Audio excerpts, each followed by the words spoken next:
Hello and welcome to Steps of Sussex, and today I have a selection of Harry and Meghan news stories for you. Today is Thursday the 16th of April 2020. In our first story today we are going to be talking about the donation that Harry and Meghan have made to Feeding Britain, which is a charity which organises daily hot meals for those in need. I'll be reading a little bit more about that charity in a moment, but Harry and Meghan have pledged £90,000 from the excess broadcasting fees, which the BBC has now made available to donate to whichever cause or charity they see fit.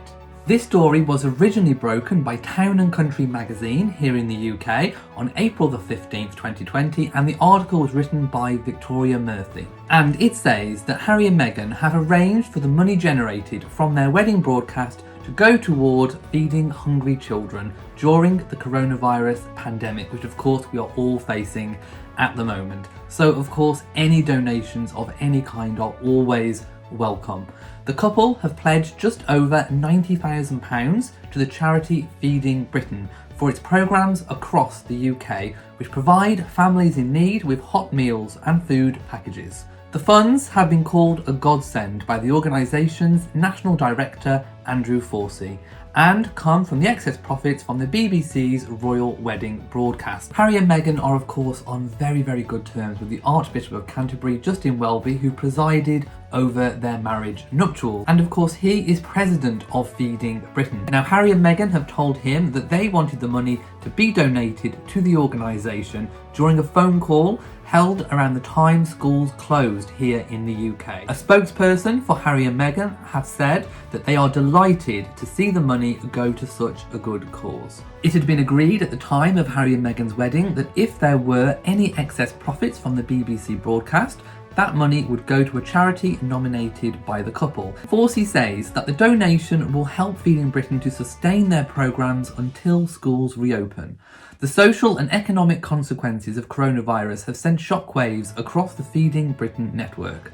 Families living in poverty who were already struggling to access and afford food have been put at an even greater risk of hunger, and that is what he said directly to Town & Country magazine. He added that the money, which is expected to arrive this week, will keep breakfast, lunch and dinner, so 3 square meals, on the table of many tens of thousands of children across their network.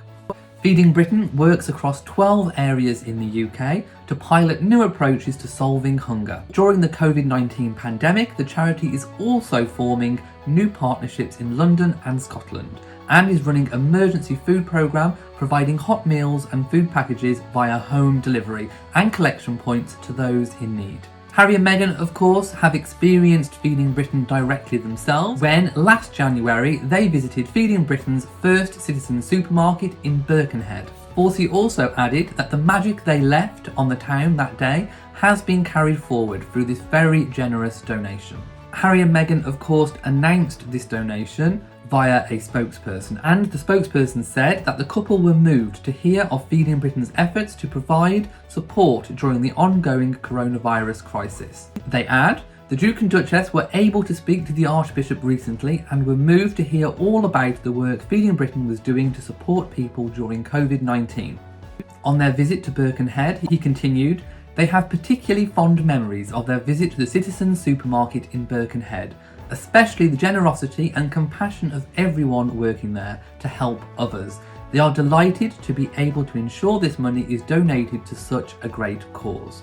Now, this is something which I actually found interesting as well, because amongst all of the slew of news reports in both print and digital, and of course other YouTube channels as well, I think there has been a little bit of misinformation going out there, and I want to try and make sense of all of that. And a BBC spokesperson has said this, which I want to dissect in a moment. So, a BBC spokesperson also weighed in on the donation, saying, as agreed from the outset, BBC Studios is donating all profit arising from the commercial distribution of the Duke and Duchess of Sussex's wedding ceremony to their charity foundation. So what we have to do is cast our minds back to the time of the wedding. And of course, pre-marriage, it was announced that the Royal Foundation of the Duke and Duchess of Cambridge and Prince Harry was also going to include Meghan. So after marriage, that would be known as the Royal Foundation of the Duke and Duchess of Cambridge and the Duke and Duchess of Sussex. Initially, there would have been some profits from the distribution and, for example, DVD sales of the wedding. At that time, Harry and Meghan had not split from the Royal Foundation. So it is my belief that the bulk of the money generated from their wedding went into the Royal Foundation to be distributed between all of the charities which had been supported by the Duke and Duchess of Cambridge and the Duke and Duchess of Sussex. What we are talking about now is the excess profits post the original profits. The BBC obviously notified Harry and Meghan that there were £90,000 of excess profits available to them to donate to, and it says here, their charity foundation. But seeing as Harry and Meghan are currently in the process of setting up their charitable foundation, and of course all of that paperwork and all of the setting up stage is still going on, that money was free and available. It wasn't going to go back into the Royal Foundation of the Duke and Duchess of Cambridge. So it is, of course, within that deal that Harry and Meghan had done with the BBC that it was up to them to decide who that money would be distributed to. So technically, it is still BBC money. So that money was never going to be actually held by Harry and Meghan to, for example, put back into buying personal things like finding a house or buying a car or any personal needs and wants such as that.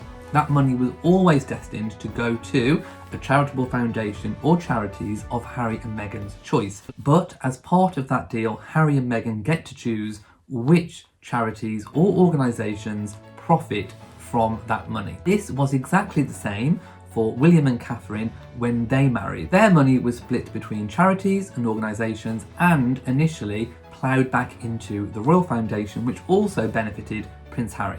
Therefore, I wanted to clarify that point, as I have seen here on YouTube and in print lots of misinformation being put out there. And in my view, lots of the misinformation which has been put out there is to self-serve and benefit individuals. However, what we should not do is let any misinformation get in the way of the fact that £90,000 has been made available at the request of Harry and Meghan to go towards a really deserving charity. We should not let misinformation muddy the water and detract from the positive news that this money will be helping those in need.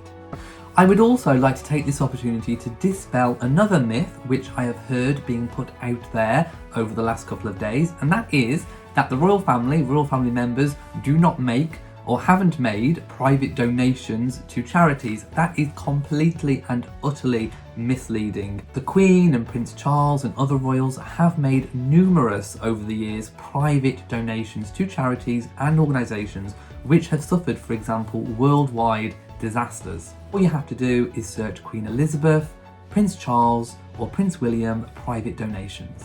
These are usually undisclosed amounts as they are their own private funds. This is their own personal money.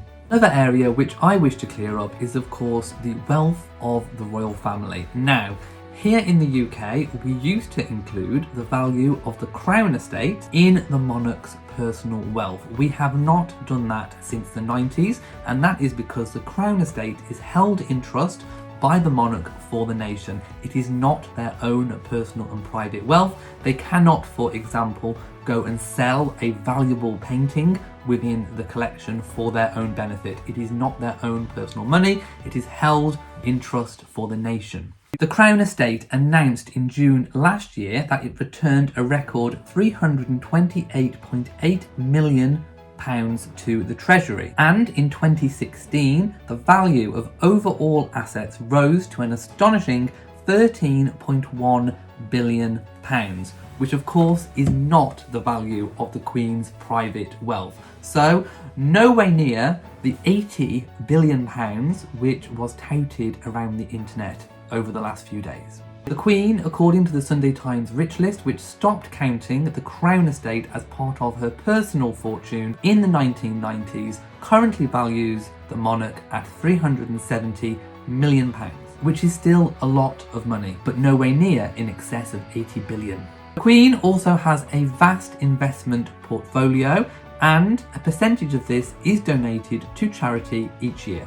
So hopefully I've cleared up some of the misinformation which has been put out there over the last few days. So I think it's really important in these times when people are being very self-serving in what they are putting out there, that we are very, very careful who and what we listen to. So the next story which I want to talk about is of course Archie's first birthday party, and there have been stories in the media of course that Harry and Meghan are disappointed that Archie's planned first birthday party will not be able to happen due to the restrictions in place by COVID-19. Of course, we do not know the exact details of what Harry and Meghan were planning. I think it's pretty much expected that Harry and Meghan would have had some kind of party or gathering for friends and family. And of course, it is understandable and expected that COVID-19 will have restricted those plans. There are also many stories about Harry and Meghan house hunting in LA. Now, you may have seen some stories circulating that Harry and Meghan have been interested in Mel Gibson's £11 million mansion in Malibu. Again, we do not know if this is true or not. I could make a whole video going through the different pictures of Mel Gibson's mansion, but that would be very unuseful because the truth is we do not know what is going on with Harry and Meghan's house hunting. Of course, the rumours are that Harry and Meghan prefer the location of Malibu, but we do not know which properties they have been looking at and also how they have been looking at it, because with the outbreak of COVID-19 that has changed the housing market here in the UK and abroad.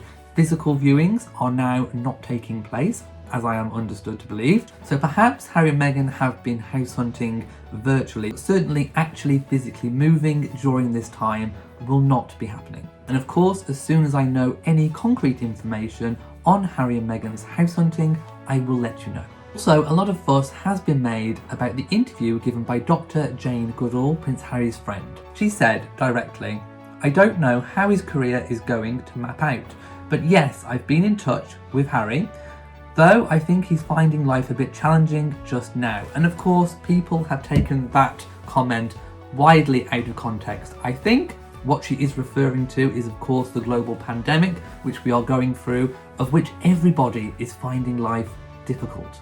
Dr. Goodall also revealed that Harry was firm in assuring her that Archie wouldn't receive the same royal upbringing that Harry did. She said, at the end of the conversation with Harry, Meghan came in to listen with Archie, and of course we're talking about the Vogue interview. He was very tiny and very sleepy, not too pleased to be passed from his mummy. I think I was one of the first to cuddle him outside of the family, said Dr. Goodall.